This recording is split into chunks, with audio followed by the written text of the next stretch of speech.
BCB অর্থাৎ Bangladesh cricket বোর্ডের সভাপতি হয়ে ইতিহাস গড়লেন ফারুক আহমেদ। বাংলাদেশ ক্রিকেট বোর্ড বিসিবির 17তম সভাপতি হলেন ফারুক আহমেদ। বিসিবি সভাপতি হয়ে নতুন ইতিহাস গড়লেন তিনি। জাতীয় দলের হয়ে খেলা প্রথম ক্রিকেটার হিসেবে বোর্ডের সভাপতি হলেন সাবেক এই অধিনায়ক।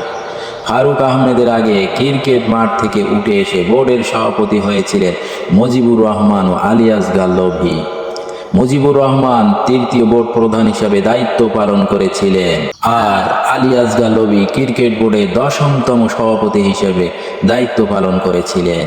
বাংলাদেশ ক্রিকেট দল গঠনের আগে মুজিবুর রহমান ও আলিয়াস গাল্লভি ক্লাব ক্রিকেট খেলেছিলেন। সেদিক থেকে বিবেচনা করলে পেশাদার প্রথম ক্রিকেটার হিসেবে বিসিবি সভাপতি হয়ে অনন্য নজির গড়লেন ফারুক আহমেদ। জাতীয় দলের সাবেক অধিনায়ক হিসেবে ফারুক আহমেদ কাউন্সিলরশিপ আগেই ছিল। বোর্ড সভাপতি হতে হলে তাকে আগে পরিচালক হতে হতো।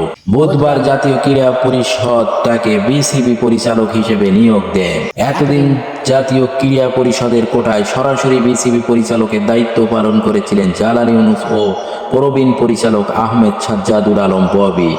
গত সোমবার জালাল ইউনুস পদত্যাগ করেন। আজ জালাল ইউনুসের শূন্য পদে বোর্ড পরিচালক হিসেবে ফারুক আহমেদ নিয়োগ পেয়ে বাকি পরিচালকদের সঙ্গে বোর্ড মিটিংয়ে বসেন।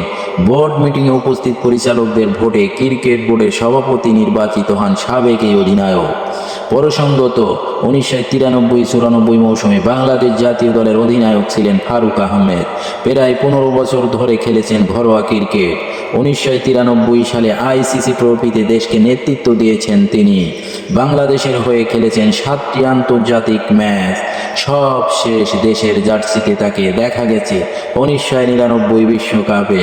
ক্রিকেট থেকে অবসরের 2 দফায় পালন করেছেন দলের নির্বাচকের ভূমিকা। 2003 থেকে প্রথম দফায় প্রথম নির্বাচক পদে দায়িত্ব পালনকালে অনূর্ধ্ব-19 দল থেকে মুশফিকুর রহিম, সাকিব আল হাসান ও তামিম ইকবালকে জাতীয় দলে তুলে আনেন। বাংলাদেশের ক্রিকেটের ইতিহাসে যে 3 ক্রিকেটার অন্যতম সেরা হিসেবে বিবেচিত। এরপর 2013 সালে নাজমুল হাসান পাবনের বোর্ডে আরেকবার নির্বাচক হন।